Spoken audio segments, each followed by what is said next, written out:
getting into some big stuff now. Okay, so today I'm going to talk to my guides about the topic of manifesting. So let's find out what the guides have to say about it, whether it's a real thing, whether it's something that humans have made up because we'd like to feel magical and that we can sort of lift our lives by creating things that we really want. Let's see what they've got to say. Just going to go straight into it. Okay. Oh, right. So, hello, guides. I want to talk to you about manifesting today, and I would like to know from you whether manifesting is something that humans are naturally capable of doing, or is it something that we have sort of dreamed up as a fun thing to do. It's a very natural ability, and we are all capable of bringing absolutely anything into our reality. Okay, so they say it could be made a lot easier if we were less burdened with doubt and fear. That seems to be our kind of default starting place. So we have to really fight against that emotions in order to be able to manifest things into our reality effectively. So they're saying that with practice, it becomes easier. So the more you work on your limiting beliefs and your stuff, and essentially your ability to override negative emotions and replace them with positive ones, to the degree that you can do that, your manifesting will improve. So if we didn't have any negative beliefs and self-doubt and fear, guys, can you tell me how quickly would we be able to make things show up? Or how quickly would we be able to create things into our reality with no delay? So literally, what they're showing me is kind of like if you imagine a radio signal, and it's obviously waves, and if you're listening to something, look, I'm not a physicist, so I can't remember GCSE physics, but waves, okay, so waves traveling in one direction, and you send them from there to there, and the message is received. But what they're showing is that all of our negative emotions and thoughts are kind of distorting that message, okay, from A to B. So we're providing kind of it's like interference. So it's like when you can't tune into a radio channel and it's all fuzzy and crackly. But then when you finally do tune in, it's like crystal clear. So they're saying that we're all fuzzy and crackly with our negative emotions. And so the universe almost can't respond or hear what we're asking for. It's not really that kind of relationship, though. I don't think they're saying that it's a kind of ask the universe and the universe will deliver kind of thing. So, guides, if it's not what I sense you're saying it isn't, which is the universe is the deliverer of goods, essentially. Can you explain a bit more about that, please? So, yeah. Okay, right. We're getting into some big stuff now, which always tends to happen in these videos. So, they're talking about the fact that we live in a multi-dimensional reality and that everything exists at once. So this is all, we're in the quantum physics bit now. Okay, so what they're showing me is that there is a version of you that exists, being, doing, having, whatever it is you're trying to manifest. Already exists. You're all kind of like, there's multiple versions of you being, doing, having absolutely anything and everything. Like every possibility of you exists in parallel at all times. It's quite a big thing to get your head around. But what they're saying is that it's about your alignment to you that is enjoying the thing that you want to manifest. And I think we've talked about this in another video to some degree, but they're saying some things arrive more quickly because you have less resistance or interference.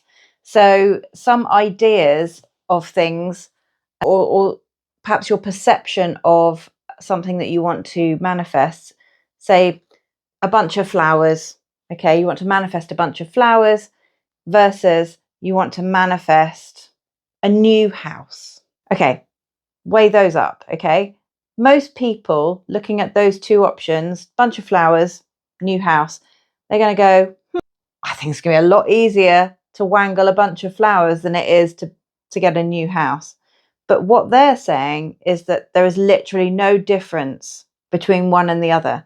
They are very much both just matter coming into form, energy, becoming into matter. And therefore, just because it's large and small makes absolutely no bearing on the outcome. So it's very much about having absolute trust, belief, and unwavering kind of certainty that it's going to happen.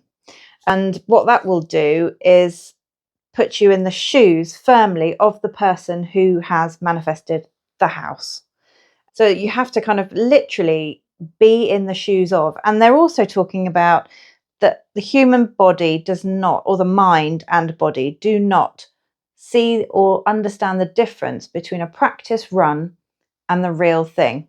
I remember watching actually a video a long time ago, it might have even been The Secret, where they talk about athletes who close their eyes before a race and they basically run through the race in their minds, and they had them hooked up to sort of like various sort of monitors and things, and it showed that all the same muscles in their body fired when they were doing a run through, like a practice run in their minds, as when they were actually running.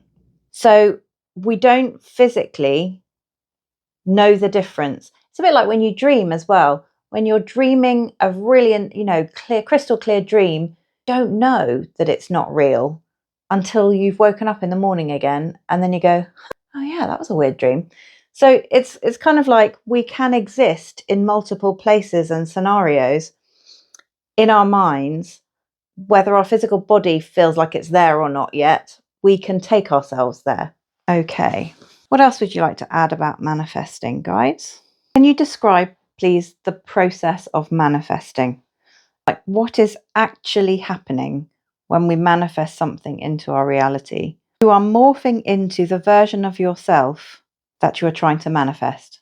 So it literally isn't anything to do with what's happening out there.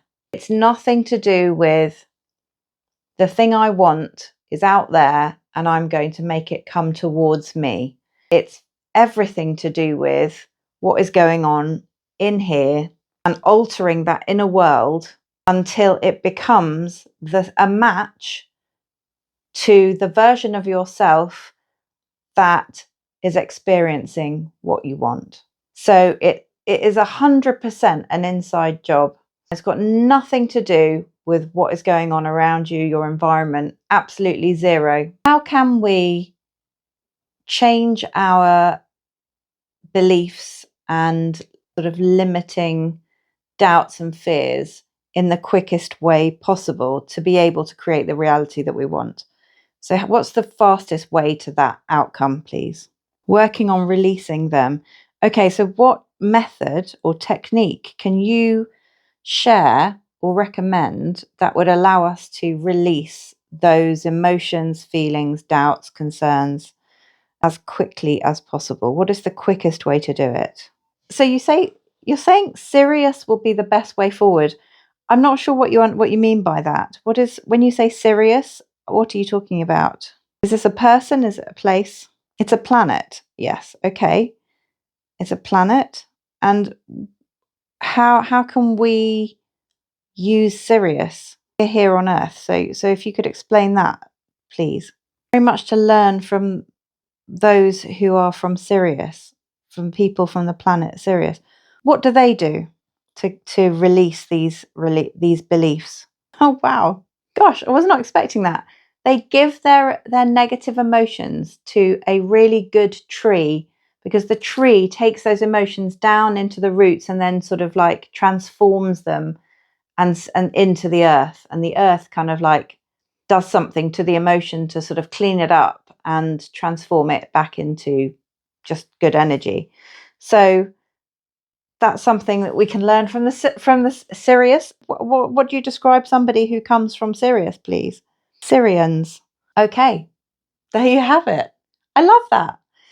So basically, go and tell a tree what your worries are. So I just asked in my head, actually, I just got a bit lost in it. But does that not harm the tree after a while? sending lots of negative emotions into this living being. And they said that the tree is capable of transforming that energy into nutrients. So it takes the negative emotions, energies from you, it sends them down into the soil, into the roots, and in that process is able to sort of let go of the negative side of it, and that energy is then used to create nutrients for the tree. So it's a really interesting idea, and perhaps we've not realized that the trees are here for that purpose. Maybe that's what they're here for. That's taking carbon out of the atmosphere is also handy. But yeah, perhaps there's an emotional connection with trees that we've been overlooking. Very much so. There are forests waiting to take away the woes of the world. Oh my gosh, isn't that beautiful? So when we go and give our concerns, fears, doubts to the trees, how's it best to actually do that? The trees can receive through touch.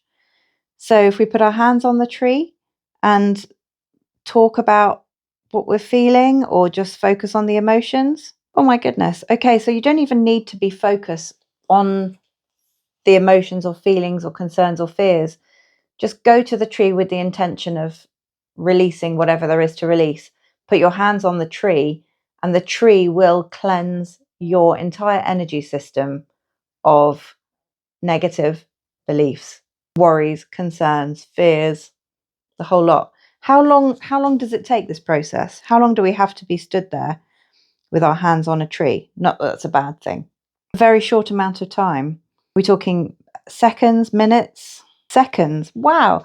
So they're basically showing me it's kind of like a reset for the human body and the human energy system. It's almost like, how people who work with electronics and computers and stuff, like they have a grounding mat that they sort of like touch before they touch the equipment, so they get rid of the static electricity, and then they're safe to touch, the motherboards and all that. This is similar. It's kind of like you touch the tree and it kind of clears all the excess energy that you don't want there, stuff that's not serving you. It just cleans it up in seconds. It's like a whoop, let go, off you go, carry on. And how I'm loving this so much. How often do you think it would be a good idea for us to do this?